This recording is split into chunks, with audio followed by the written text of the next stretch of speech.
Daniel McLaughlin nació el 4 de febrero de 1989 en Glasgow, la ciudad más grande de Escocia. En aquel entonces, la ciudad tenía una población de más de 580,000 habitantes. Era hija de una madre irlandesa y un padre escocés. Sus padres, Andrea Brannigan y Edward Donnelly, eran adolescentes cuando se conocieron. Andrea tenía 17 años cuando quedó embarazada, mientras que Edward contaba apenas con 15. En ese momento, Andrea se encontraba en Glasgow de manera temporal. Al descubrir su embarazo, Andrea tomó la decisión personal de no informar a Edward. Aunque las razones específicas de esta elección no se conocen públicamente, se entiende que las complejidades y temores asociados a su juventud jugaron un papel importante en su decisión. De hecho, Edward Donnelly solo se enteraría de la existencia de Daniel en 2013, cuando ella ya tenía 24 años. Poco después del nacimiento de Daniel, Andrea decidió regresar a su ciudad natal, Buncrana, ubicada en el condado de Donegal, Irlanda. Según las fuentes, buscaba la cercanía y estabilidad de su familia, un sistema de apoyo necesario para una madre soltera joven en aquel entonces. Como resultado, Daniel pasó sus años de formación creciendo en Buncrana, un pintoresco pueblo costero en la costa irlandesa. Los familiares describieron a Daniel como una niña alegre, que adoraba descubrir nuevos lugares. Algún tiempo después, su madre conoció y se casó con un hombre llamado John Brannigan. En ese momento, John trabajaba en la construcción. Era descrito como un hombre trabajador y dedicado. Se convirtió en el padre que Daniel nunca tuvo, y la relación entre ellos era muy buena. En los años siguientes, Andrea y John tuvieron 5 hijas: Jolene, Sian, Trajanach, Skye y Eire Rose. Lamentablemente, esta última falleció a las 10 semanas de vida, víctima de muerte súbita. Como se podrán imaginar, la casa familiar era bastante movida, con niños corriendo de un lado a otro. Daniel era vista como la hermana mayor protectora, siempre cuidando de sus hermanas y dándoles los mejores consejos. Durante la adolescencia, Daniel desarrolló un gran interés por las artes, como la danza y la escritura. Fue en esa época cuando ella empezó a desarrollar una gran curiosidad por otras culturas. Ella quería conocer el mundo.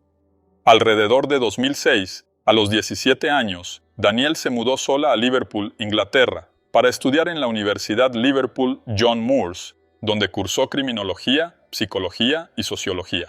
Este cambio marcó el inicio de su etapa más independiente, acorde con su personalidad aventurera y su deseo de explorar el mundo. En la universidad, Daniel hizo muchas amistades y conoció personas de distintos lugares. Para ayudar con los gastos, empezó a trabajar en un bar local llamado The Pump House. En esa época, solía visitar a su familia en Irlanda siempre que podía. No quería perderse ningún evento familiar, como los cumpleaños de sus hermanas, por ejemplo. Hacia 2010, Daniel se graduó de la universidad con una licenciatura en criminología, combinada con psicología y sociología. Después de graduarse, decidió seguir viviendo en Liverpool por un tiempo más. Mantuvo su trabajo en el bar The Pump House y buscó experiencia profesional antes de intensificar sus viajes. Como se mencionó antes, Daniel quería recorrer el mundo y conocer otras culturas. En ese periodo, realizó algunos viajes, los cuales describió como increíbles y como un sueño hecho realidad. Más tarde, en 2013, cuando Daniel tenía 24 años, Edward Donnelly descubrió que era su padre. Algunas fuentes afirman que este descubrimiento llegó a través de los propios familiares maternos de Daniel, quienes se lo contaron a Edward. Otras fuentes indican que fueron amigos en común de Andrea y Edward quienes le dieron la noticia. De cualquier manera, al enterarse de que tenía una hija, Edward quiso conocerla. Organizó un encuentro con Daniel y ambos conversaron durante un buen tiempo, compartiendo detalles de sus vidas e intentando, de alguna forma, recuperar el tiempo perdido.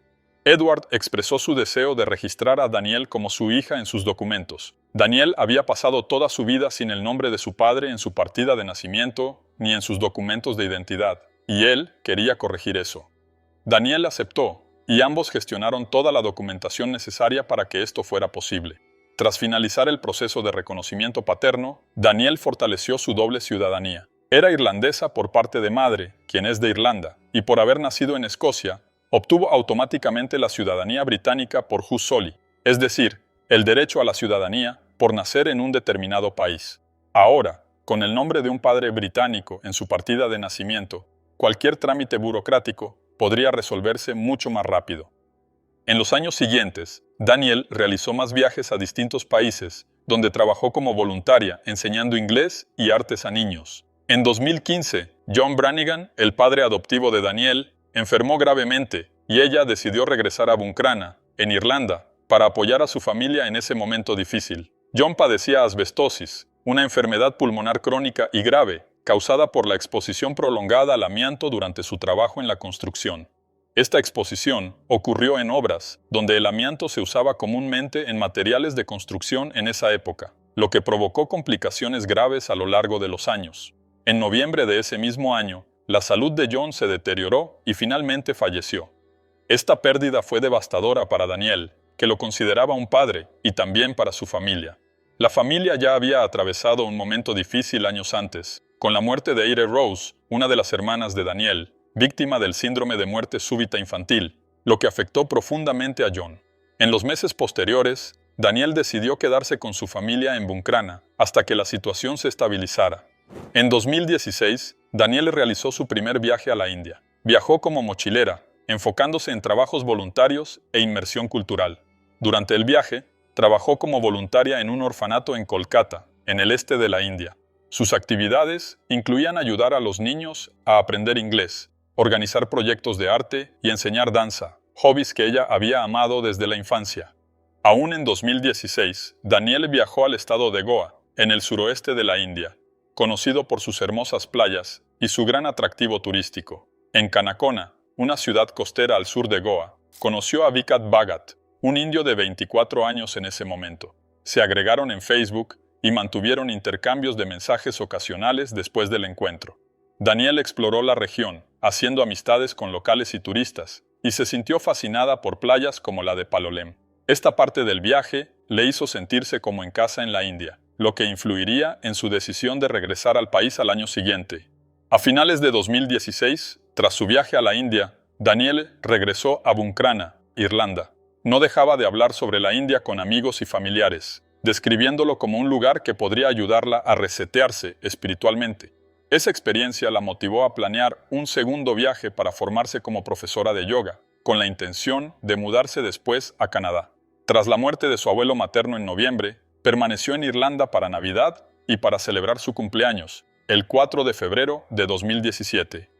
Después, pasó por Liverpool para despedirse de algunos amigos antes de viajar nuevamente a la India el 22 de febrero de 2017. Esa sería la última vez que familiares y amigos de Danielle la verían con vida.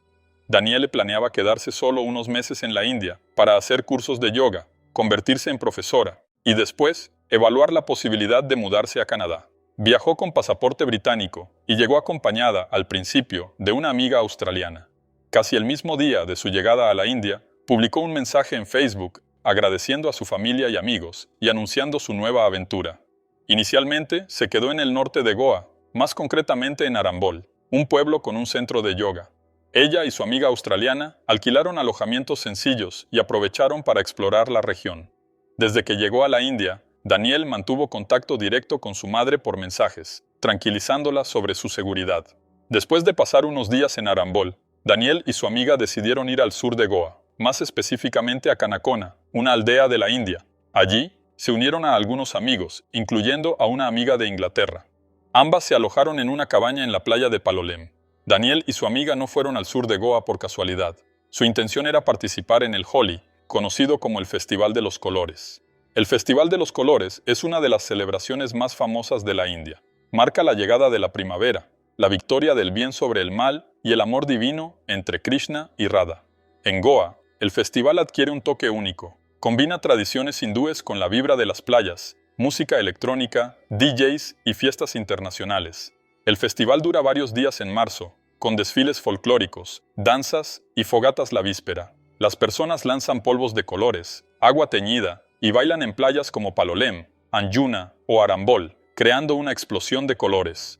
Goa ya es uno de los estados de la India que más turistas recibe durante todo el año. Pero durante este festival, el número de visitantes aumenta exponencialmente. Gente de todas partes del mundo acude para participar y vivir una experiencia única. Gracias al fuerte turismo, Goa, a pesar de ser el estado más pequeño de la India, es el segundo más rico. Es una región llena de bellezas naturales y con un clima considerado agradable. Danielle y su amiga australiana estaban muy emocionadas por el festival que tendría lugar en pocos días. El 13 de marzo de 2017, Danielle participó del Festival de los Colores en un área cercana a la playa de Palolem, específicamente en un resort llamado Green Park. Testigos dijeron que se la veía muy feliz, riendo, bailando y lanzando polvos de colores junto a otros turistas y locales. Fue vista en varias partes del festival, siempre en grupo. Según los testigos, Danielle consumió bebidas alcohólicas con amigos y locales, pero no hay reportes de embriaguez extrema ni comportamientos de riesgo. Por la noche, alrededor de las 9 o 10, Danielle le dijo a su amiga australiana que se iba y que se verían al día siguiente. Danielle se separó entonces del grupo en el que estaba y se dirigió hacia un rumbo desconocido. Alrededor de las 7:30 de la mañana siguiente, un agricultor local, cuya identidad no ha sido revelada en las fuentes, se dirigía como de costumbre a sus tierras en una zona rural de Canacona, cerca de la playa de Devback. Pasó por un estrecho camino de tierra que atravesaba un campo de hierba alta, a unos 30 metros de la carretera principal. Inicialmente, el agricultor vio lo que parecía ser un montón de ropa abandonada, algo común después de los festivales, ya que los turistas a veces dejan objetos atrás. Sin embargo, al acercarse, se dio cuenta de que se trataba del cuerpo de una mujer. No se encontraron prendas en el lugar ni junto al cuerpo, que presentaba graves señales de violencia facial, dificultando su identificación inmediata. Al comprender la gravedad de la situación, el agricultor corrió hacia una aldea cercana y alertó a los vecinos, gritando por ayuda. Algunos residentes acudieron al lugar, mientras que otros llamaron a la policía. La policía llegó al sitio pocos minutos después. Los primeros oficiales acordonaron la zona con cuerdas e iniciaron las investigaciones preliminares. El cuerpo fue identificado visualmente como el de una mujer extranjera, de piel clara y rasgos aún reconocibles, a pesar de las graves lesiones en el rostro. Restos de polvo de colores del festival, en tonos rojo, verde y rosa, todavía eran visibles en el cabello y en algunas partes del cuerpo, lo que ayudó a vincular el caso con el festival de la noche anterior. Este se convirtió en un punto de partida crucial para la investigación. Tras la llegada de investigadores y peritos criminales, la escena fue fotografiada desde varios ángulos. Se registraron huellas y marcas de neumáticos de lo que parecía ser un scooter, quedando todo documentado en el informe policial.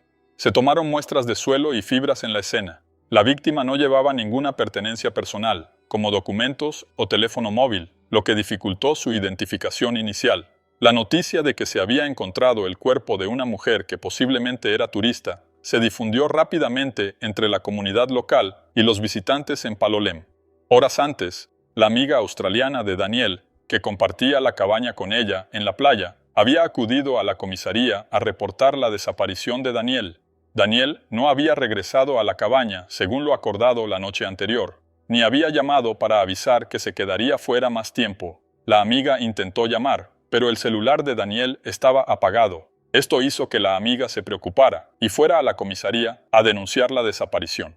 Las autoridades comenzaron a conectar los puntos, y la descripción proporcionada por la amiga coincidía con las características del cuerpo encontrado. Sin embargo, como se mencionó, la gravedad de las lesiones hacía imposible un reconocimiento visual en ese momento. Más tarde, se logró un reconocimiento preliminar gracias al color de piel, peso, estatura y color de cabello. Un factor determinante para la identificación fue un tatuaje que Danielle tenía en una de sus piernas con la frase: «Ayer es historia, mañana es un misterio». La madre de Danielle fue informada de lo ocurrido por amigos que viven en Buncrana. Esos amigos vieron los primeros reportes sobre el crimen en las redes sociales y fueron a la casa de la familia de Danielle para confirmar si era cierto. Hasta ese momento, nadie en la familia sabía de la tragedia, lo que fue un gran shock para ellos. La noticia de que una turista extranjera había sido encontrada muerta en Goa comenzó a compartirse entre muchas personas que conocían a Danielle. Andrea describió ese momento como el peor día de su vida. Salió de su casa desesperada, preguntándose si aquello realmente estaba ocurriendo. Inicialmente pensó que podría tratarse de algún error, ya que el último mensaje de Danielle, enviado el día anterior, decía que estaba segura, feliz y disfrutando del festival con amigos. Pero, lamentablemente, la triste noticia era cierta, y ahora las autoridades indias necesitaban encontrar al responsable. Danielle McLaughlin pasó por 2 autopsias. La primera se realizó en Goa, India, y la segunda en Irlanda, después de que su cuerpo fuera repatriado. Pero nos centraremos en la primera autopsia y seguiremos el orden cronológico de la investigación. Esta autopsia fue realizada por 3 médicos en la Facultad de Medicina y Hospital de Goa, ubicada en Bambolim. Todo el procedimiento fue grabado en video, siguiendo las directrices de la Corte Suprema de India. Los médicos constataron múltiples traumatismos graves en la parte superior del cuerpo, con signos de que el agresor intentó dificultar la identificación de la víctima. Daniele recibió varios golpes en el rostro y la cabeza con objetos contundentes. Presentaba marcas indicativas de lucha y resistencia, como arañazos y lesiones defensivas. También se determinó que fue víctima de relaciones forzadas y se tomaron muestras de ADN que fueron enviadas al Laboratorio Forense Central para su análisis. La causa oficial de la muerte fue establecida como asfixia por compresión en el cuello, asociada a daño cerebral grave derivado de los traumatismos en la cabeza y el rostro. En el lugar donde se encontró el cuerpo de Daniel, la policía recolectó numerosas evidencias, huellas, muestras de suelo, fibras de tela y, de manera crucial, marcas frescas de neumáticos de una scooter en el borde del campo. Entre las evidencias, también se encontraron piedras y una botella de vidrio rota, que las autoridades creen que fueron usadas en el crimen. Al realizar un rastreo por la zona, los policías encontraron una scooter con rastros biológicos, abandonada cerca de una carretera principal. Al verificarlo, los policías notaron que las marcas de neumáticos encontradas en el lugar donde estaba Daniel coincidían con los de la scooter abandonada, incluyendo marcas de desgaste por uso constante, como pequeños cortes. Luego, los policías consultaron el registro del vehículo en el sistema de tránsito local, y estaba registrado a nombre de Vikat Bhagat, un residente de Canacona de 24 años. Para quien no recuerde, Vikat Bhagat conoció a Daniel en su primer viaje a la India, en 2016. Como se mencionó antes, se agregaron en Facebook y mantuvieron intercambios de mensajes ocasionales. Vikat era visto como un hombre tranquilo, amable y servicial. Solía ofrecer transporte y ayudar a los turistas a encontrar alojamiento. Según las autoridades indias, cuando era más joven, Vikat fue arrestado varias veces por agredir y robar a turistas. Además, actuaba como guía turístico sin licencia, de manera irregular, aunque los turistas desconocían esta situación. Este tipo de situaciones es muy común en países con alto flujo turístico. Personas se hacen pasar por guías para obtener ganancias. El problema surge cuando estas personas tienen malas intenciones y se aprovechan de la falta de conocimiento de los turistas para robarlos o causarles daño. Es algo que las autoridades intentan controlar como pueden, pero el gran volumen de visitantes hace que sea mucho más difícil. Al hablar con varias personas que estaban en el festival, incluidos algunos turistas que conocían a Daniel, los policías descubrieron que alrededor de las 22, Daniel había dejado el lugar junto con un hombre en una scooter. Las características de este hombre, proporcionadas a las autoridades por los testigos, coincidían con las de Vikat Bhagat. Los investigadores analizaron imágenes de cámaras de seguridad instaladas en una calle de Canacona, captadas la noche del 13 de marzo, alrededor de las 22:00. Las imágenes mostraban a Daniel caminando tranquilamente junto a Vikat Bhagat, todavía con restos de polvo de colores del festival en su cuerpo. Esa fue la última vez que se la vio con vida y confirmó que salieron juntos hacia zonas apartadas. Con base en el registro del vehículo de la scooter, las imágenes de las cámaras de seguridad en Canacona y los testimonios iniciales, la policía logró localizar a Vikat Bhagat en un área cercana. Fue arrestado sin resistencia. La detención ocurrió en menos de 24 horas tras el crimen. Durante el interrogatorio, Vikat inicialmente confesó el crimen, alegando que se trató de un accidente durante una discusión. Mencionó un posible involucramiento de otras personas en el hecho, pero luego cambió su versión. Vikat presentaba arañazos en el cuerpo, lo que confirmaba que Daniel había intentado defenderse. En una búsqueda realizada en su casa, la policía encontró ropa con manchas de sangre que fue analizada y dio positivo para el ADN de Daniel. Además, cerca de su casa se encontró una mochila con las pertenencias de Daniel, incluyendo otras prendas también manchadas. El material genético hallado en la scooter también fue analizado y resultó positivo para Daniel. Tras su arresto, Vikat fue formalmente acusado del crimen contra Daniele. Al día siguiente, la policía anunció públicamente su detención e informó que el crimen estaba prácticamente resuelto. Vikat fue presentado ante un juez, quien ordenó que permaneciera en custodia judicial hasta la conclusión de la investigación. A pesar de la detención de Vikat, las investigaciones continuaron para determinar si había actuado solo o con cómplices. Un taxista que había llevado a Daniel al festival fue detenido, pero liberado poco después, tras confirmarse su coartada. Se escucharon nuevos testigos, pero todos afirmaron haber visto únicamente a Vikat con Daniel esa noche. No hubo ningún testigo ocular que confirmara la presencia de otras personas con Daniel. Más tarde, los resultados de los exámenes realizados en el cuerpo de Daniel mostraron que coincidían únicamente con Vicat, confirmando que había actuado solo en el crimen. Las autoridades dijeron que Vicat atrajo a Daniel esa noche, diciéndole que quería mostrarle un alojamiento mejor y más económico. Como ambos ya se conocían del primer viaje que ella hizo a la India en 2016, Daniel confió en él. Vicat se aprovechó de esa confianza y llevó a Daniel a un lugar apartado, donde la atacó y consumó el crimen. Tras cometer el hecho, Vicat se retiró del lugar llevando una mochila con las pertenencias de Daniel. Su intención era vender algunos de esos objetos, como su celular. Abandonó la scooter con la idea de quemarla después para destruir evidencias, pero por algún motivo desistió o no tuvo tiempo, ya que la policía lo arrestó rápidamente. Después de que el cuerpo de Daniel fuera repatriado a Irlanda, se le realizó una segunda autopsia, como ya mencioné. Esta autopsia confirmó completamente los hallazgos de la realizada en India: daño cerebral grave, asfixia como causa de la muerte y signos de relaciones forzadas. No hubo discrepancias significativas. Los resultados se usaron para respaldar el proceso judicial en India y para fines de investigación en Irlanda. A finales de marzo de 2017, tras una dolorosa espera de casi 2 semanas, la familia finalmente pudo celebrar el funeral de Daniel. El funeral se realizó en la casa familiar en Buncrana y contó con la presencia de numerosas personas que habían formado parte de la vida de Daniel. La familia pidió expresamente que nadie vistiera de negro. Querían celebrar la vida de Daniel con colores alegres. Al finalizar el funeral, Daniel fue enterrada en un cementerio junto a la iglesia de Cockhill, al lado de sus abuelos maternos, en un lugar con vista al mar que tanto amaba durante su infancia. La familia recibió las últimas condolencias mientras la comunidad se despedía, entre lágrimas y abrazos, de una hija, hermana y amiga que se había ido demasiado pronto. En mayo de 2017, Vicat Bhagat envió una carta de 30 páginas a su hermana, en la que describía su confesión y alegaba que solo la había hecho bajo coacción policial, diciendo que había recibido descargas eléctricas. En la carta, también afirmó que el crimen había sido cometido por 3 amigos que formaban parte de una pandilla, y que él había intentado ayudar a Daniel, pero que debido a una cirugía en el hombro no había podido hacer nada. Esta carta de Vicat no sirvió de nada, ya que la justicia no aceptó la información contenida en ella como verídica, dado que las pruebas indicaban que el crimen había sido cometido por una sola persona, y todo apuntaba a él.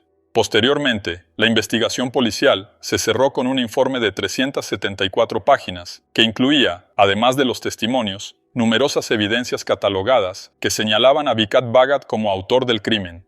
En abril de 2018, se celebró el primer juicio de Vicat, quien se declaró inocente. Debido a la crisis sanitaria global de 2019 y a cuestiones burocráticas, el resto del juicio fue aplazado más de 250 veces. Durante todo ese tiempo, permaneció en prisión preventiva. Su defensa solicitó libertad bajo fianza, pero fue denegada. El juicio de Vicat Bhagat se reanudó finalmente en febrero de 2025. Al final, fue declarado culpable por el Tribunal Distrital y de Sesiones del Sur de Goa, que rechazó sus alegaciones de que una pandilla había cometido el crimen. Vicat recibió 2 sentencias de cadena perpetua, una por el fallecimiento de Daniel y otra por los cargos de agresión agravada cometidos contra ella. Los fiscales solicitaron la pena capital, pero el juez a cargo la negó. Actualmente, Vicat Bhagat cumple su condena en una prisión de Goa, donde pasará el resto de su vida.